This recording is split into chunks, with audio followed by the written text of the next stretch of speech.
அனைவருக்கும் வணக்கம். UGTRB mathematics exam ரிலேட்டடா ஒரு முக்கியமான ப்ராப்ளம் கலெக்ஷன்ஸ் பார்க்க போறோம். இது ஃபுல்லா பார்த்தீங்கன்னா குரூப்ஸ் தான் பார்க்க போறோம். Groups, sub groups, cyclic groups, Lagrange theorem அது ரிலேட்டடான ப்ராப்ளம் கலெக்ஷன்ஸ் தான். ஸோ ஆல்ரெடி யூஜிடிஆர் மேத்தமெட்டிக்ஸ் வந்து எம்சிக்யூ புக்லெட் 6000 ப்ராப்ளம் போட்டிருக்கேன். ஸோ வித் எக்ஸ்பிளனேஷனோட இருக்கும். ஸோ வேணுன்றவங்க இந்த புத்தகத்தை வாங்கி டெய்லி ப்ராக்டிஸ் பண்ணுங்க. இப்போ டெய்லி எழுந்துக்கிறீங்க அப்படின்னா காலையில் எழுந்து ஒரு 4:30 எழுந்து உட்காரிங்க அப்படின்னா அந்த புத்தகத்தை ஓப்பன் பண்ணி டெய்லி ப்ராப்ளம் சால்வ் பண்ணணும். ஓகே, அது வந்து ஒரு நல்ல ஹேபிட்டாக இருக்கும். ஸோ டெய்லி ப்ராப்ளத்தை சால்வ் பண்ணும்போது உங்களுக்கு வந்து உங்க மனநிலைமை எப்படியா இருக்கும், அடுத்த ப்ராப்ளம் சால்வ் பண்ணலாம் அப்படின்ற தாட் ஓடியாந்துரும். ஸோ எந்த ப்ராப்ளம் கொடுத்தாலும் உங்களுக்கு உங்களாலே சொல்யூஷன்ஸ் போட முடியும் அப்படின்ற மைண்ட் செட்டுக்கு நீங்கள் செட் ஆகிடுவீங்க. இந்த 6000 எம்சிக்யூஸ் ப்ராப்ளத்தை டெய்லி ப்ராக்டிஸ் பண்ணிகிட்டே வந்தீங்க அப்படின்னா ஒன்றும் இல்லை, ஒரு 15 நாள் ரெகுலராக எடுத்து படிக்க ஆரம்பிச்சிங்க அப்படின்னா அடுத்த வர எல்லா கொஷின்ஸுமே நீங்கள் அப்படியே பார்த்து சரி இன்னைக்கு வந்து கொஷின் சால்வ் பண்ணாமல் நம்மளுக்கு வந்து டைம் போகாது, எப்படி மொபைல் பார்க்காம நமக்கு தூக்கம் வராது அப்படின்ற மாதிரி நீங்கள் என்ன பண்ணணும், இந்த கொஷின்ஸை வந்து நீங்கள் பார்த்தா தான் இந்த கொஷின்ஸ் கலெக்ஷன்ஸை சால்வ் பண்ணாதான் என்ன பண்ண முடியும், உங்களுக்கு அடுத்த நாள் கடந்து போக முடியும் அப்படின்ற அளவுக்கு நீங்கள் மனநிலைமை மாறிடும். ஸோ அதுதான் வேணும். ஏன்னா ஒரு எக்ஸாமுக்கு படிக்கிறோம் அப்படின்னா நம்ம வந்து அந்த எக்ஸாம் சார்ந்த விஷயத்த மட்டும் நம்ம சர்ச் பண்ணிட்டு இருக்கோமா, அதை மட்டும் நம்ம கலெக்ட் பண்ணுறோமா அப்படின்ற மைண்ட் செட் உங்களுக்கு கண்டிப்பாக வேணும். அதுதான் வந்து உங்களை வந்து எக்ஸாமை சக்ஸஸ் பண்ண ஒரு மிகப்பெரிய வழிகாட்டியாக இருக்கும். ஸோ இமீடியட்டாக இந்த எம்சிக்யூ புக்லெட்டை வாங்கி படிங்க. அதே போல் டெய்லி டெஸ்ட் போடுங்க. சார் நான் படித்து 13 வருஷம் ஆகுது சார். நீங்கள் வந்து முதல் ஸ்டெப்பே எடுத்து வைக்கும் போதே நீங்கள் யோசிச்சுட்டு வைக்கிறீங்க, அப்படி என்ன பண்ண முடியும் அப்படிலாம் நீங்கள் யோசிக்கக்கூடாது. நம்மளால முடியும், நம்ம முடிஞ்சதை ஃபாலோ பண்ணுவோம். நமக்கு டைம் இருக்குது. அப்படி இல்லைன்னா இப்போ ஒரு ஒரு பேட்டர்னாக ஃபாலோ பண்ண போகிறீங்க. ஒரு ஒரு டைம் வரைக்குமே உங்களால் வந்து கொஞ்சம் கடினமாக இருக்கும். அடுத்தடுத்த ஸ்டேஜை தாண்டும் போது என்ன ஆகிடும் உங்களுக்கு, ஓகே ரெகுலராக இதை ஃபாலோ பண்ணோம்னா கரெக்டாக சக்ஸஸ் பண்ண முடியுதே அப்படின்ற மாதிரி உங்களுக்கே ஒரு ஒரு செல்ஃப் மோட்டிவேஷன் உங்களுக்குள்ளே வந்துடும். ஸோ அப்படின்னும் போது நீங்கள் என்ன பண்ணிக்கலாம், உங்களே நீங்கள் வந்து ஒரு மோட்டிவேட் பண்ணி டெய்லி உட்காந்து படிக்கிற நிலைமைக்கு உங்களை மாற்றிக்கலாம். ஓகே, ஸோ இதுதாங்க நான் சொல்கிறேன். சார் எம்சிக்யூஸ் மட்டும் இருக்குது, ஸ்டடி மெட்டீரியல் அவைலபிளாக இருக்குது. சரி சார், இப்போ நான் ஃப்ரெஷ்ஷாக இருக்கேன், உடனே ஸ்டடி மெட்டீரியல் வாங்கி படிக்கலாமா? படிங்க. சைட் பை சைட் நான் அப்லோட் பண்ண வீடியோஸ்லாம் வாட்ச் பண்ணுங்கள். எங்கள் சேனலில் பிளேலிஸ்ட்டு, வீடியோ செக்ஷன்ஸ் மொத்தமும் இந்த யூடியூப் கண்டென்ட் கொடுத்துட்டு வரேன். ஸோ அதை ரெகுலராக ஃபாலோ பண்ணுங்கள். அது நல்லா படிங்க, அதுவே போதும். Okay fine. இப்போ ஃபர்ஸ்ட் ப்ராப்ளம் பார்ப்போம். த ஐடென்டிட்டி எலமெண்ட் இன் குரூப் என்னவா இருக்கும் அப்படின்னா ஆல்வேஸ் யூனிக்காக இருக்கும். ஸோ ரொம்ப முக்கியம், டைரக்ட் ரிசல்ட் மைண்டில் வச்சுக்கோங்க. அடுத்து which of the following is sub group of z plus சொல்லி கேட்குறாங்க. ஸோ z இருந்து set of all integer. Okay, so இது வந்து 0 plus or minus 1 plus or minus 2 and so on. இது வந்து அண்டர் அடிட்டிவ்ல வந்து அப்ளியன், z கம்மா ப்ளஸ் வந்து அப்ளியன். ஓகே, ஸோ குரூப்னா என்னன்னு உங்களுக்கு தெரியும். ஸோ க்ளோஷர் இருக்கணும், அசோசியேட்டிவ் இருக்கணும், யூனிக் ஐடென்டிட்டி, யூனிக் இன்வெர்ஸ் இருக்கணும். ஓகே, ஸோ அப்படி இருந்தால் அது வந்து என்னது குரூப்னு சொல்லுவோம். அதே போல் காம்படிட்டிவ் ப்ராப்பர்ட்டி சாட்டிஸ்ஃபை பண்ணுது அப்படின்னா அது அப்ளியன் குரூப்னு சொல்லுவோம். ஸோ யூனிக் ஐடென்டிட்டி அதுதான் ரொம்ப முக்கியம். Unique identity, so unique identity வந்து எக்ஸிஸ்ட் ஆகும். அதே போல் யூனிக் இன்வெர்ஸ் கிடைக்கும். எந்த ஒரு எலமெண்ட் எடுத்துக்கிட்டாலும் அதுக்கு வந்து யூனிக் இன்வெர்ஸ் எக்ஸிஸ்ட் ஆகும். ஓகே, இதான் வந்து குரூப்போடைய ப்ராப்பர்ட்டி. ஸோ அப்போ இசட் பிளஸ் வந்து உங்களுக்கு வந்து ஒரு குரூப்னு தெரியும். அதில் சப் குரூப் யாருன்னு கேட்குறாங்க. ஸோ சப் குரூப்லாம் பார்த்தீங்கன்னா என்இசட். ஸோ என்இசட் எல்லாமே சப் குரூப் ஆஃப் இசட். அப்போ இங்கே என் எது வேணா போடுங்க. 2z போட்டீங்க அப்படின்னா which is subset of sub group of Z. 3z போடுறீங்க அப்படின்னா சப் குரூப் ஆஃப் இசட். அப்போ எது வருங்க பாருங்க, 3z தான். ஸோ n நேச்சுரல் நம்பர் கிடையாது, ஏன்னா அவங்களுக்கு வந்து ஐடென்டிட்டி எலமெண்ட்டே உள்ள வரல. ஸோ ஐடென்டிட்டி எலமெண்ட் வந்து 0 தான். ஸோ இசட்டோட ஐடென்டிட்டி எலமெண்ட் பார்த்தீங்கன்னா 0, யூனிக் ஐடென்டிட்டி. ஸோ இது வந்து ஒரு செட்டுக்குள்ள மஸ்ட் இருக்கணும். நீங்கள் சப் குரூப்னு பேசுறீங்க அப்படின்னா இந்த 0 எலமெண்ட் அந்த செட்டுக்குள்ள விழணும். அப்போ 0 எலமெண்ட் வந்து n-க்குள்ள கிடையாது, 3z-க்குள்ள இருக்கும். z பிளஸ்லையுமே கிடையாது, d-லையுமே கிடையாது. ஸோ அப்போ கரெக்டான ஆப்ஷன் பார்த்தீங்கன்னா b தான். அடுத்து the inverse of an element a is இந்த குரூப் என்னவா இருக்கும், யூனிக்காக இருக்கும். So inverse of an element a இந்த குரூப் பார்த்தீங்கன்னா ஆல்வேஸ் யூனிக்.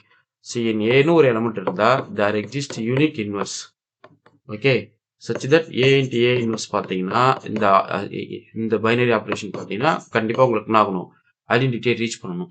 ஸோ அப்போ வந்து யூனிக்காக இருக்கணும். ஸோ ஒரு குரூப்பில் ஐடென்டிட்டி எலமெண்ட் யூனிக்காக இருக்கணும்.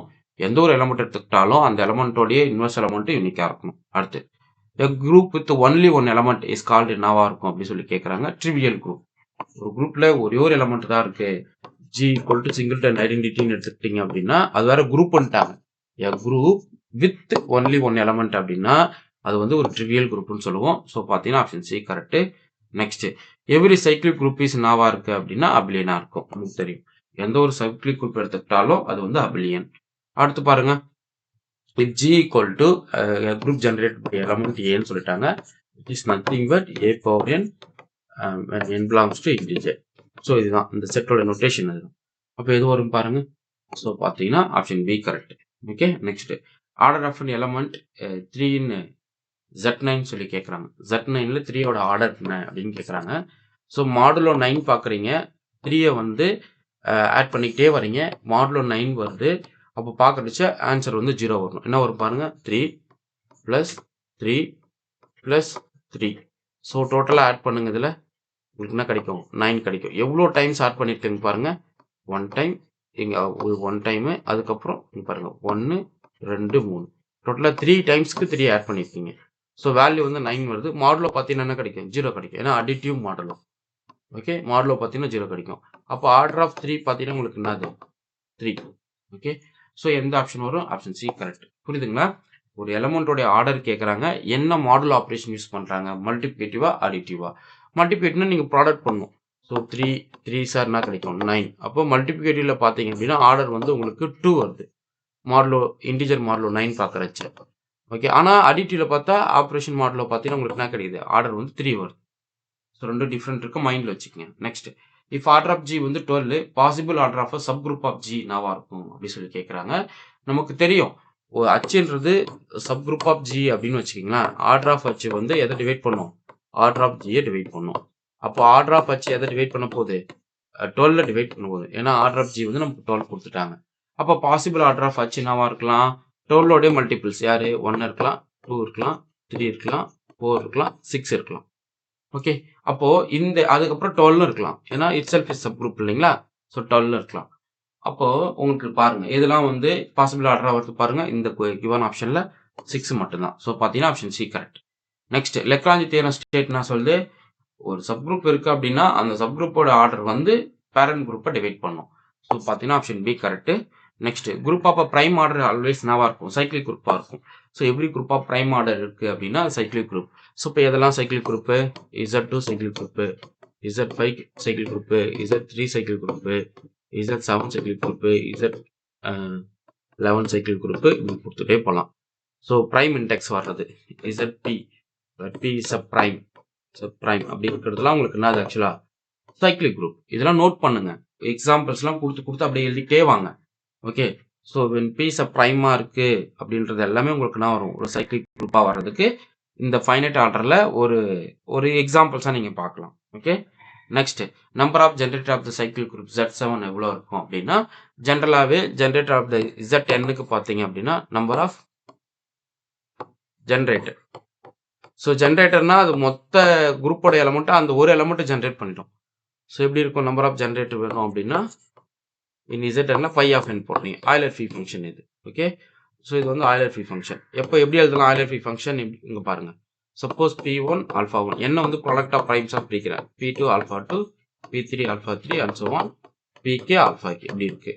ஸோ அப்போ ஆய்லர் ஃப்ரீ ஃபங்க்ஷன் என்னக்கு போடுறீங்க அப்படின்னா இந்த n அப்படியே எழுதிக்கிங்க, n into 1 1 1 minus 1 by P1, அதே போல் 1 மைனஸ் 1 பை P2, அதே போல் பார்த்தீங்கன்னா அப்படியே ப்ராடக்ட் பண்ணிகிட்டே வாங்க அப் டு Pk வரைக்கும். 1 minus 1 by P3 and so on, 1 minus 1 by Pk. Okay, so அப்போ இங்கே பாருங்க எங்களுடைய என்ன பாருங்க உங்களுக்கு 7. அதே போல் P ப்ரைமா இருக்கு அப்படின்னா P சப் ப்ரைம் அப்படின்னு வச்சுக்கிங்களேன். P சப் ப்ரைமா இருந்தால் phi of P வேல்யூ வந்து P minus 1. அப்போ நம்பர் ஆஃப் ஜென்ரேட்டர் கேட்குறாங்க. அப்போ phi of P அப்படின்னா phi of 7. ஏன்னா 7 இஸ் அ ப்ரைம். அப்போ 7 minus 1 வேல்யூ என்ன கிடைக்கும், 6 ஜென்ரேட்டர் இருக்கும். ஸோ பார்த்தீங்கன்னா ஆப்ஷன் சி கரெக்ட். அடுத்து, if H is a subgroup of G, then identity element of G, identity element of H என்னவா இருக்கும்னா same as identity element of G தான். அதாவது ஒரு ஐடென்டி எலிமெண்ட் ஒரு குரூப்ல இருக்குன்னா அதுல உள்ள எந்த சப் குரூப் எடுத்தாலும் அதுக்கான ஐடென்டி எலிமெண்ட் வந்து ஜியோட ஐடென்டி எலிமெண்டா தான் இருக்கும். இதுதான் ஜின்னு வச்சுக்கிங்களேன். இதுக்கு ஐடென்டி எலிமெண்ட் ஈன்னு எடுத்துக்கிட்டிங்கன்னா இதுல எந்த ஒரு சப் குரூப் எடுத்துக்கிட்டாலும், சப்போஸ் H1 எடுக்கிறீங்க, அதே போல H2 எடுக்கிறீங்க, H3 எடுக்கிறீங்க, H4 எடுக்கிறீங்கன்னு வச்சுக்கோங்க. அதுக்கப்புறம் இது H5 ஸ்ப்ளிட் பண்றீங்க. ஸோ எந்த குரூப்ல பார்த்தாலும் ஐடென்டி எலிமெண்ட் என்னவா இருக்கும், இந்த ஹோல் ஜிக்குள்ள இருந்த எலிமெண்டா தான் இருக்கும். ஓகே, ஸோ சப் குரூப்ல ஒரு எக்ஸிஸ்ட் ஆகுதுன்னா அதுல டிஃப்ரெண்ட் ஐடென்டி எலிமெண்ட் இருக்கணும் அவசியம் கிடையாது. ஒரே ஒரு குரூப் எடுத்துக்கிட்டா ஒரு யூனிக் ஐடென்டிட்டி எலிமெண்ட் தான் கிடைக்கும். அந்த ஐடென்டிட்டி எலமெண்ட் வந்து எல்லா சப்செட்டுக்கும் நீங்க சப் குரூப்பா பாக்குறீங்க அப்படின்னா அதுக்குமே அது யூனிக் ஐடென்டிட்டியா தான் இருக்குன்றேன். ஓகே. ஸோ பார்த்தீங்கன்னா இங்க same as identity element of ஜின்றது தான் கரெக்ட். ஸோ பார்த்தீங்கன்னா ஆப்ஷன் சி கரெக்ட். ஸோ இந்த கொஸ்டின் கலெக்ஷன்ஸ்ல பார்த்தீங்கன்னா உங்களுக்கு தேவையான ஐடியாஸ் வந்து ரீச் ஆயிருக்கும். தேவையான டேட்டாவும் நான் உங்களுக்கு கொடுத்துருப்பேன். ஸோ இதை ஃபாலோ பண்ணுங்க. இந்த ஐடியாவை ஃபாலோ பண்ணிட்டு டெய்லி டெஸ்ட் போடுங்க. எம்சிக்யூஸை ப்ராக்டிஸ் பண்ணுங்க. ஓகே. ஸோ இவ்வளோதாங்க நான் உங்களுக்கு கொடுக்குற ஒரு சின்ன அப்டேட். ஸோ ஏன்னா இதை ஃபாலோ பண்ணால் போதும்னு நான் சொல்கிறேன். ஆல்ரெடி சொல்லியிருக்கேன் நான் யூஜிடிஆர் மேத்தமெட்டிக்ஸ்க்கு வந்து 150க்கு 145 மார்க் நான் என்னால் எடுக்க வைக்க முடியும். என்ன மொதல் வீடியோவே இதுதான் எடுக்க வைக்க முடியும்னு சொல்லி நான் சொல்லியிருக்கேன். ஜஸ்ட் நான் சொல்கிற கீ பாயிண்ட்ஸை நோட் பண்ணுங்க. ஸோ என்ன சொல்கிறேன், எம்சிக்யூஸை ப்ராக்டிஸ் பண்ண சொல்கிறேன். டெய்லி டெஸ்ட் போடுவேன். டெய்லி டெஸ்ட் கொஷின்ஸை ப்ராக்டிஸ் பண்ணணும். டெய்லி மார்னிங் எழுந்தவுடனே ஒரு 1 ஹவர் வார்ம் அப் ப்ராப்ளம் மாதிரி நீங்கள் கொஷின்ஸை ப்ராக்டிஸ் பண்ணணும். அதுக்குமே நான் கொஷின்ஸ் அனுப்புவேன். டெய்லி வார்ம் அப் ப்ராப்ளம் அனுப்புவேன். நீங்கள் கேட்கலாம், சார் இன்னைக்கான வார்ம் அப் ப்ராப்ளம் சென்ட் பண்ணுங்க. அது நான் உங்களுக்கு அனுப்புவேன். நீங்கள் அதை படிக்கணும். அது வந்து வார்ம் அப் ப்ராப்ளம்ன்றது ரேண்டமாக இருக்கும். நான் முன்னாடி கண்டென்ட் கொடுக்க மாட்டேன். இது நீங்கள் படிங்க அப்படின்னு நான் சொல்ல மாட்டேன். ஸோ ஜென்ரலாக உங்களுக்கு வரும். அப்படி நீங்கள் ரேண்டமாக எழுத வேண்டியது தான். ஸோ இந்த ஐடியாலஜி தாங்க உங்களை வந்து மிகப்பெரிய லெவலில் கொண்டு போகும். ஸோ டெய்லி படிங்க, கொஷின்ஸ் ப்ராக்டிஸ் பண்ணுங்கள். மேக்ஸை அடுத்த வர எக்ஸாம் வரைக்குமே, இப்போ நீங்கள் ஒரு எக்ஸாம் நோட்டிஃபிகேஷன் உட்காந்துட்டிங்கன்னா அந்த எக்ஸாம் டேட் வர வரைக்குமே நீங்கள் என்ன பண்ணணும், அதை பற்றின தேடல், அதை பற்றின தகவல் சேகரிப்பு இதுக்குள்ளே தான் நீங்கள் இருக்கணும். அப்படி இருந்தால் மட்டும் தான் உங்களால் சக்ஸஸ் பண்ண முடியும். Okay fine. உங்களுக்கு இந்த வீடியோ பிடிச்சிருந்தா லைக் பண்ணுங்க, கமெண்ட் பண்ணுங்கள், உங்கள் ஃப்ரெண்ட்ஸுக்கு ஷேர் பண்ணுங்கள். தேங்க்யூ.